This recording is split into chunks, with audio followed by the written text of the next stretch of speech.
తెలంగాణలో మహాలక్ష్మి పథకానికి నిధులు విడుదల చేసింది ప్రభుత్వం. సబ్సిడీ గ్యాస్ సిలిండర్ల కోసం 80 కోట్ల రూపాయలు విడుదల చేసింది. ఆర్ఎస్ ప్రవీణ్ ట్వీట్ కు రిప్లై ఇచ్చారు సీఎం రేవంత్ రెడ్డి. గురుకుల టీచర్ల నియామక సమస్యలను వెంటనే పరిష్కరించాలని అధికారులకు ఆదేశించామన్నారు. తెలంగాణ పునర్నిర్మాణానికి ఎవరు సూచనలు ఇచ్చినా వారితో కలిసి పనిచేయడానికి సిద్ధంగా ఉన్నామన్నారు సీఎం రేవంత్. రాష్ట్రంలో ఎలాంటి విద్యుత్ కోతలు లేవన్నారు డిప్యూటీ సీఎం భట్టి. విద్యుత్ కోతలంటూ కొందరు దుష్ప్రచారం చేస్తున్నారని విమర్శించారు. ఇవాళ ఖమ్మం జిల్లాలో పర్యటిస్తారు డిప్యూటీ సీఎం భట్టి. వైరా మధురలో కార్యకర్తలతో సమావేశం కానున్నారు. ధరణిలో పెండింగ్ సమస్యలను పరిష్కరించాలన్నారు సీఎం రేవంత్. మార్చిలో ధరణి సమస్యల పరిష్కార కేంద్రాలు ఏర్పాటు చేయాలన్నారు. రాష్ట్ర వ్యాప్తంగా ధరణిలో 2,45,000 కేసులు పెండింగ్ లో ఉన్నాయన్నారు సీఎం. వీటి పరిష్కారంపై దృష్టి పెట్టాలని ఆదేశాలు జారీ చేశారు. గీతారెడ్డి లాంటి వారు మంత్రివర్గంలో లేకపోవడం లోటని సీఎం రేవంత్ రెడ్డి అన్నారు. మంచి చెడులో ఆమె ఎప్పుడూ తమకు అండగా ఉంటారన్నారు. సంతానలేమి సమస్యతో బాధపడుతున్నారా? చింతించకండి. సుమారు 90,000 జంటలకు ఆనందం నింపింది ఓఎస్ఎస్ ఫర్టిలిటీ. ఈ రోజే 7825893600 కి కాల్ చేయండి. సంతానోత్పత్తి చికిత్సపై భారీ డిస్కౌంట్లు పొందండి. గుడ్ న్యూస్ చెప్పండి. ఇవాళ పార్లమెంట్ ఎన్నికల సన్నాహక సమావేశాలు నిర్వహించింది బీఆర్ఎస్. తెలంగాణ ప్రజలు మార్పును కోరుకున్నారని ఆ మార్పును పాలనలో చూపెడతామన్నారు మంత్రి శ్రీధర్ బాబు. బోధన్ చక్కెర ఫ్యాక్టరీని తిరిగి తెరిచేందుకు ఉన్న సాధ్యాసాధ్యాలను పరిశీలిస్తున్నామన్నారు మంత్రి శ్రీధర్ బాబు. తెలంగాణ బీజేపీ అభ్యర్థుల ఎంపిక ఢిల్లీకి చేరింది. అభ్యర్థుల పేర్లపై కసరత్తు మొదలైంది. ఒక్కో నియోజకవర్గానికి 3 పేర్లతో జాబితాను రూపొందిస్తున్నారు బీజేపీ నేతలు. తెలంగాణ ప్రణాళిక బోర్డు ఉపాధ్యక్షుడిగా జి చిన్నారెడ్డిని నియమించింది ప్రభుత్వం. ఈ నియామకం తక్షణమే అమల్లోకి వస్తుందని చెప్పింది.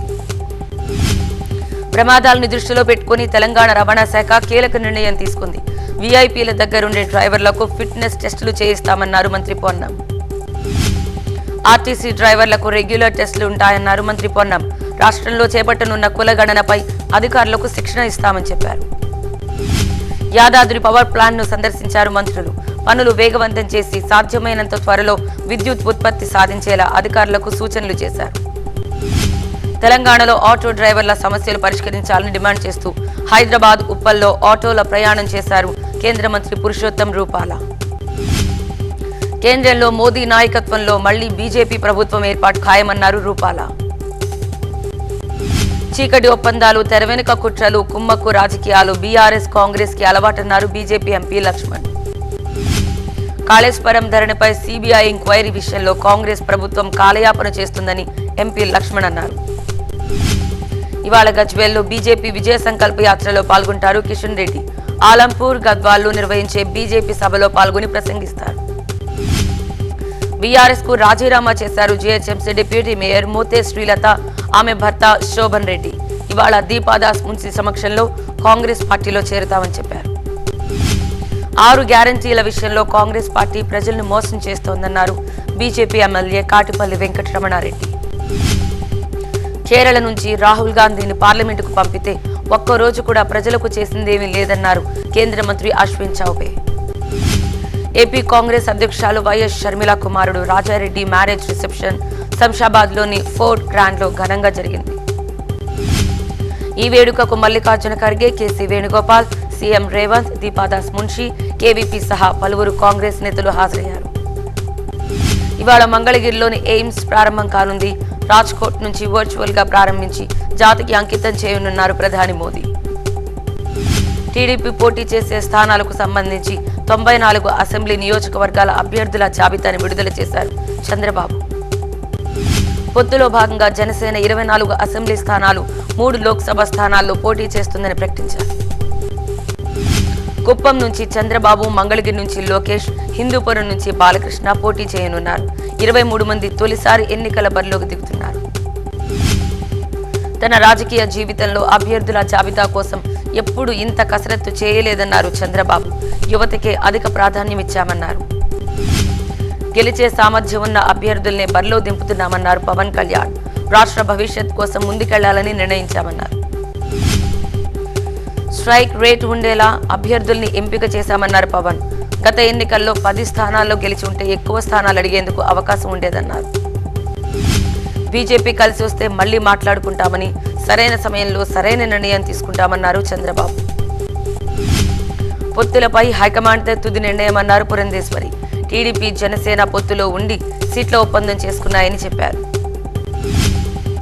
బీజేపీతో సీట్ల సర్దుబాటుపై ఒకే వేదిక నుంచి పవన్, చంద్రబాబు వేర్వేరు స్టేట్మెంట్స్ ఇచ్చారన్నారు బీజేపీ రాష్ట్ర కార్యదర్శి శ్రీనివాస్ వర్మ.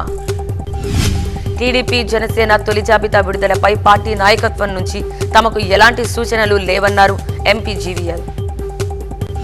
పొత్తులో భాగంగా 24 స్థానాలు మాత్రమే తీసుకున్న పవన్ ని చూస్తే జాలేస్తోందన్నారు సజ్జల. బాబును ఎందుకు సపోర్ట్ చేస్తున్నారో పవన్ చెప్పలేకపోతున్నారని చెప్పారు సజ్జల. 24 మందిని పెట్టుకుని పవన్ ఎవరి మీద యుద్ధం చేస్తారని ప్రశ్నించారు. పవన్ కళ్యాణ్ పావలా వాటా సీట్లు కూడా తెచ్చుకోలేకపోయారని, అసలు ఆయన పార్టీ ఎందుకు పెట్టారని నిలదీశారు మంత్రి రోజా.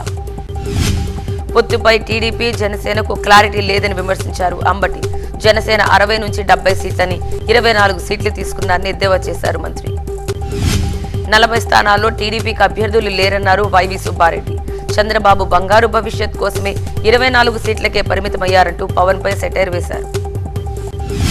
అనాలోచిత నిర్ణయంతో రాయచోటి అభ్యర్థిగా రాంప్రసాద్ రెడ్డిని చంద్రబాబు ప్రకటించారని నియోజకవర్గ టీడీపీ ఇన్ఛార్జ్ రమేష్ రెడ్డి ఆగ్రహం వ్యక్తం చేశారు. కళ్యాణదుర్గం టికెట్ సురేంద్రబాబుకు కేటాయించడంతో టీడీపీలో అసమ్మతి భగ్గుమంది. పార్టీ నిర్ణయాన్ని వ్యతిరేకించారు ఉన్నం హనుమంతరాయ చౌదరి వర్గీయులు. పెనుగొండ టికెట్ మాజీ ఎమ్మెల్యే బీకే పార్థసారథికి కాకుండా సవితకు టీడీపీ కేటాయించింది. దీంతో పార్థసారథి వర్గీయులు నిరసనకు దిగారు. పొత్తులో భాగంగా తణుకు స్థానం టీడీపీకి దక్కడంతో జనసేన కార్యకర్తలు తీవ్ర అసంతృప్తికి లోనయ్యారు. టికెట్ జనసేనకు దక్కేలా చూడాలని కోరారు కార్యకర్తలు. పెడన టికెట్ తనకు దక్కకపోవడంతో తీవ్ర ఉద్వేగానికి లోనయ్యారు బోరెగడ్డ వేదవ్యాస్. అస్వస్థతకు గురైన ఆయనకు చినపాండ్రాక పిహెచ్సిలో ప్రాథమిక చికిత్స చేశారు. ఒంగోలు టీడీపీ టికెట్ దామచర్ల జనార్దన్ కు ప్రకటించడంతో టీడీపీ శ్రేణులు సంబరాలు చేసుకున్నాయి. బాణాసంచా కాల్చి స్వీట్లు పంచుకున్నారు. మీ గన్నవరం టీడీపీ టికెట్ రాజేష్ కు కేటాయించడంతో మండల టీడీపీ అధ్యక్షుడు తోలేటి సత్యబాబు తన పదవికి రాజీనామా చేశారు. జగంపేట సీటు తనకివ్వకపోవడంతో జనసేన పార్టీ ఇన్ఛార్జ్ పాటంశెట్టి సూర్యచంద్రన్ నిరసన వ్యక్తం చేశారు. నిరాహార దీక్ష చేపడుతున్నట్టు ప్రకటించారు. గజపతి నగరం టీడీపీ టికెట్ ప్రస్తుత ఇన్ఛార్జ్ కె అప్పలనాయుడుకి కాకుండా కొండపల్లి శ్రీనివాసరావుకు కేటాయించడంతో అక్కడ నిరసనలు వెల్లువెత్తాయి. ఇవాళ గజపతి నగరంలో నిరసన ర్యాలీ చేపట్టాలని పిలుపునిచ్చారు అప్పలనాయుడు. ఇండిపెండెంట్ గా పోటీ చేయాలని అనుచరులు నాయుడుపై ఒత్తిడి తెచ్చారు. రాజమండ్రి సిటీ టీడీపీ అభ్యర్థిగా ఆదిరెడ్డి వాసు పేరు ప్రకటించడంతో ఆయన అనుచరులు సంబరాలు చేసుకున్నారు. ఎల్లుండి అనంతపురంలో కాంగ్రెస్ బహిరంగ సభ నిర్వహిస్తుందన్నారు గిడుగు రుద్రరాజు. ఈ సభలో మల్లికార్జున ఖర్గే, మాణిక్యం ఠాగూర్ పాల్గొంటారని చెప్పారు. ఏపీలో ఇవాళ గ్రూప్ 2 ప్రిలిమినరీ పరీక్ష జరగనుంది. రాష్ట్ర వ్యాప్తంగా 1327 పరీక్షా కేంద్రాలు ఏర్పాటు చేశారు అధికారులు. కర్నూలు జిల్లాలో తుంగభద్ర జలాశయం అడుగంటింది. 4 దశాబ్దాల డ్యాం చరిత్రలో 9 టీఎంసీలకు నీరు అడుగంటడం ఇదే తొలిసారి. మేడారం సమ్మక్క సారక్క జాతర ముగిసింది. ఆదివాసీ ఆచార వ్యవహారాల ప్రకారం గద్దెల దగ్గర అమ్మవార్లకు పూజలు చేసి పూజారులు తిరిగి వనప్రవేశం చేయించారు. మేడారం జాతరని 1,30,00,000 మంది దర్శించుకున్నారు. ఇవాళ మరో 10 లక్షల మంది భక్తులు దర్శనం చేసుకుంటారని అంచనా వేస్తున్నారు. జాతర దిగ్విజయంగా నిర్వహించడంలో సహకరించిన ప్రతి ఒక్కరికి మంత్రి సీతక్క కృతజ్ఞతలు తెలిపారు. 35 ఏళ్లుగా కుప్పం ఎమ్మెల్యేగా ఉన్న చంద్రబాబు ఇక్కడ ప్రజలకు ఏం చేశారని ప్రశ్నించారు మంత్రి పెద్దిరెడ్డి. వచ్చే నెల 3న మేదరమెట్లలో సిద్ధం సభ నిర్వహిస్తామన్నారు ఎంపీ విజయసాయిరెడ్డి.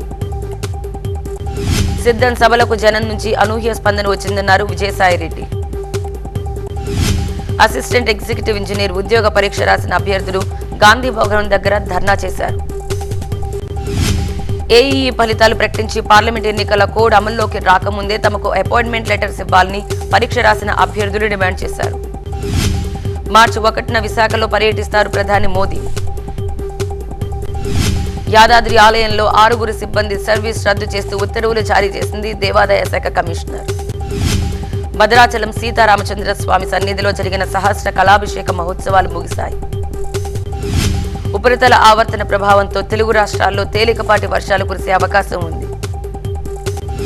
రేపు 500 అమృత్ భారత్ స్టేషన్లకు శంకుస్థాపన చేస్తారు ప్రధానమంత్రి మోదీ. సహకార రంగంలో ప్రపంచంలోనే అతిపెద్ద ధాన్యం నిల్వ పథకాన్ని ప్రారంభించారు ప్రధాని మోదీ. వచ్చే లోక్సభ ఎన్నికలకు సంబంధించి కాంగ్రెస్, ఆమ్ ఆద్మీ పార్టీ సీట్ల ఒప్పందం కుదుర్చుకున్నాయి. గుజరాత్, హర్యానా, గోవా సీట్ల విషయంలోనూ రెండు పార్టీల మధ్య పొత్తు కుదిరిందని కాంగ్రెస్ నేత ముకుల్ వాస్నిక్, ఆప్ ఎంపీ సందీప్ పాఠక్ వెల్లడించారు.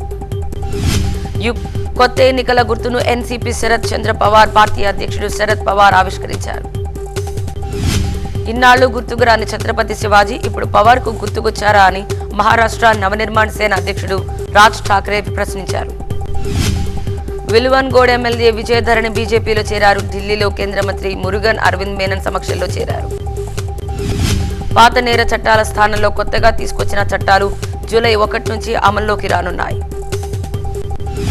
పొత్తు విషయంలో తృణమూల్ కాంగ్రెస్ డైలమాలో ఉందని బెంగాల్ పీసీసీ అధ్యక్షుడు అధీర్ రంజన్ ఆరోపించారు.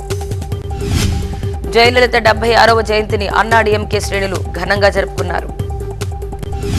కోవిడ్ సమయంలో తప్పుడు రీడింగ్ ఆధారంగా వచ్చిన నీటి బిల్లుల్ని చించిపడేయాలని సీఎం అరవింద్ కేజ్రీవాల్ ఢిల్లీ ప్రజలకు పిలుపునిచ్చారు. ఢిల్లీ లెఫ్టినెంట్ గవర్నర్ బీజేపీకి చెందిన వ్యక్తిని ఉచిత నీటి పథకాన్ని ఆపేయాలని బీజేపీ నేతలు ఆయనకు చెప్పారని ఆరోపించారు కేజ్రీవాల్. కనీస మద్దతు ధర కోసం ఉద్యమిస్తున్న రైతులు ఢిల్లీ సరిహద్దులోని శంభు దగ్గర క్యాండిల్స్ మార్చ్ నిర్వహించారు. మరోవైపు ఢిల్లీ చలో నిర్ణయాన్ని ఈ నెల 29 వరకు వాయిదా వేసినట్లు ప్రకటించాయి రైతు సంఘాలు.